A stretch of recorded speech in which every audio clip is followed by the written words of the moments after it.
Les faits divers ont toujours été une arme de manipulation des masses. C'était le cas pour les nazis, c'est encore le cas aujourd'hui en France pour l'extrême droite. Cet article du Monde montre comment des médias militants se sont spécialisés dans la récupération politique de faits divers. Via les posts ou les stories, ils résument en quelques mots des faits divers tirés de journaux locaux. Le contexte, la précision des éléments, tout ça on s'en fout complètement. L'idée c'est vraiment de se saisir de ces faits divers pour appuyer un message politique.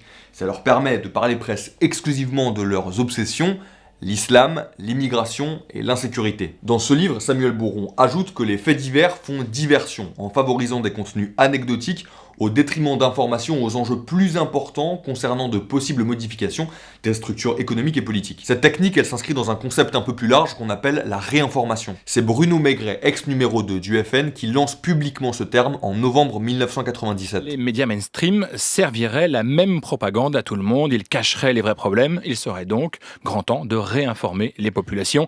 C'est sur ce postulat que vont naître de très nombreux sites internet et que va prospérer la fachosphère. Si on revient un peu sur la manipulation des faits divers, on se rend compte que cette technique, elle est pas du tout nouvelle. Et ça, je m'en suis rendu compte en allant voir un film récemment, La Fabrique du mensonge. Ce film raconte comment Joseph Goebbels a manipulé l'opinion allemande pour lui faire adhérer à l'idéologie nazie, tout ça grâce à la propagande. Le film revient notamment sur l'assassinat du diplomate allemand Ernst von Rath par un juif polonais en novembre 1938. Goebbels utilise ce drame pour attiser la haine des juifs et justifier un déferlement de violence contre eux. Après la mort de von Rath suivra la nuit de cristal, où plus de 7500 entreprises juives seront détruites ou pillées, près de 270 synagogues incendiées, des centaines de juifs seront tués et des dizaines de milliers déportés en camps de concentration. Voilà pourquoi je voulais vous parler de ce sujet.